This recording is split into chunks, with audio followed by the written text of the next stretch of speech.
I wish you knew how important it was for you to prioritize yourself instead of pleasing everyone else and fulfilling other people's desires for you and the path that they've created for you. Inside your heart, there is a spark, and it's the most ultimate, purest part of you. And throughout our whole life, this little spark inside you is calling you home. It's trying to get your attention, to come and re-merge with it, become one with it and recognize it again, to know that it is you, that spark in your heart, it is you.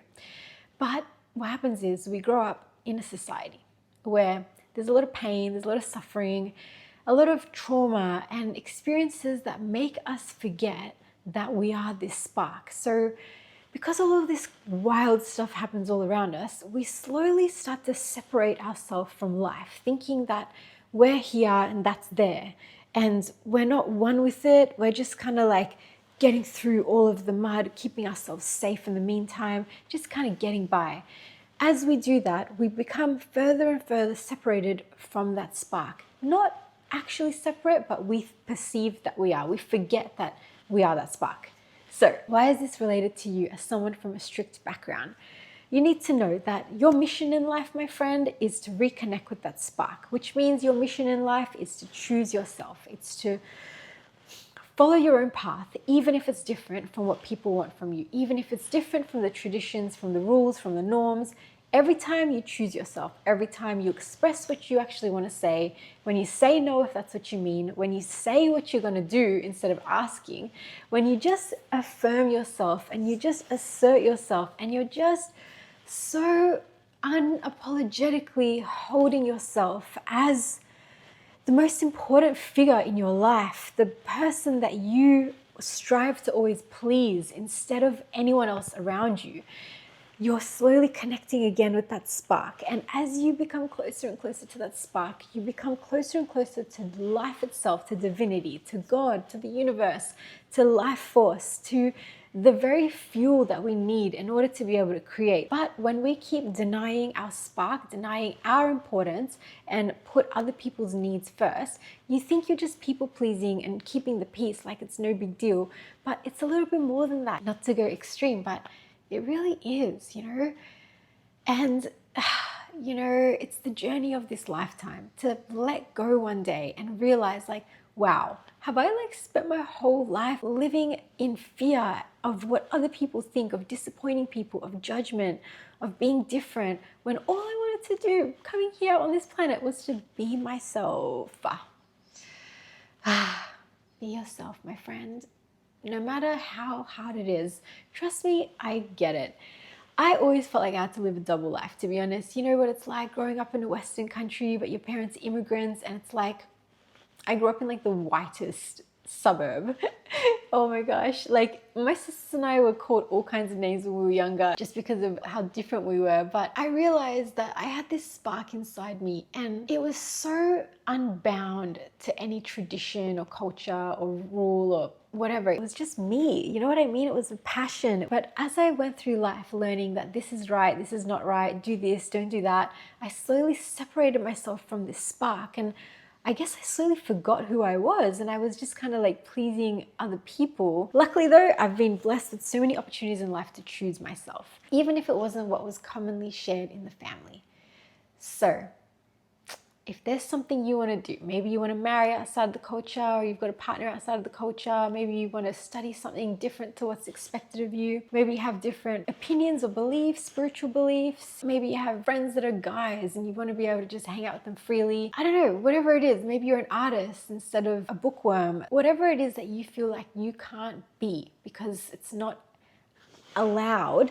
Just because something isn't allowed, it doesn't mean you can't do it. We're not going to always get permission for things in life. We have to be the ones to create the permission for ourselves, So give yourself permission. Give yourself permission. After a while of fighting and trying to always, make everyone happy, you'll realize that it's impossible. That game is an impossible game to play, because you will never be able to make someone completely happy and pleased with your decisions, because there's always going to be some incoherence, because they have a completely different upbringing to you. So you're not going to ever have the exact same wishes and dreams, but you can still hold your own. And you don't have to be afraid. Sometimes I know it's scary when we just trust ourselves, because that's what it is. It's all about trusting yourself. And if you have grown up in an environment where maybe the rules have been a little bit strict, it is a little bit harder to trust ourselves, right? Because we're not given as many opportunities to make mistakes in life and to trial and error. And if we're kind of always having everything decided for us and done for us, then the prefrontal cortex of the brain isn't able to experience these things. And that's how the prefrontal cortex actually develops and learns, is through experience. So what I'm trying to say is, it's not your fault, but it is your responsibility now to relearn this self-trust. Follow your heart. It's never wrong. It's scary, yes. It's challenging and it requires courage, but it's still always going to take you to exactly the place that your soul needs to go on this path in life, to the next chapter that will bring about what it needs in order to realize itself, to remember itself with that spark, So just know that there is a lot more riding on you being yourself than you might think. Like, it's not even just about what you want to do. It's about so much more than that. It's about reconnecting with your spirit. It's about fulfilling your soul's wishes. It's about fulfilling your karma, however you want to look at that. It doesn't matter what religious or spiritual beliefs you have. We all have things that we come here to learn and experience. And those are the stirrings of your heart. That's how you know what it is that your soul wants to experience. So there's so much more, my friend.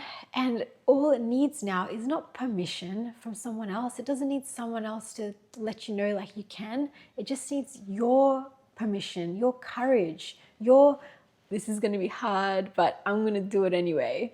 And do whatever you need to do. You can use tools and things to help you get there.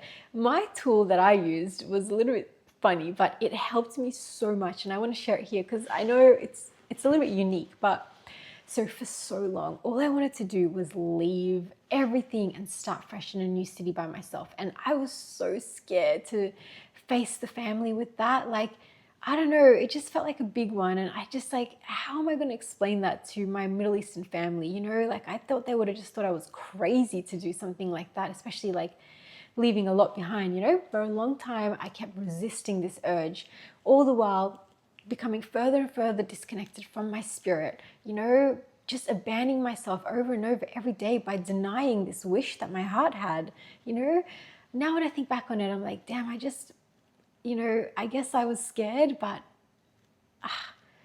I can just listen next time, It's always for my greater good. Nevertheless, something in me said, why don't you go and get a moldavite crystal? And I don't know if you've heard about a moldavite, but so pretty much it's a crystal that crashed down onto Czechoslovakia, I believe, from a planet out in the galaxies about 12 million years ago. And there's a lot of interesting stories about this crystal. Some people say they think it's cursed because essentially it's such a high vibration that once you have it in your life, it forces everything that is out of alignment to fall away.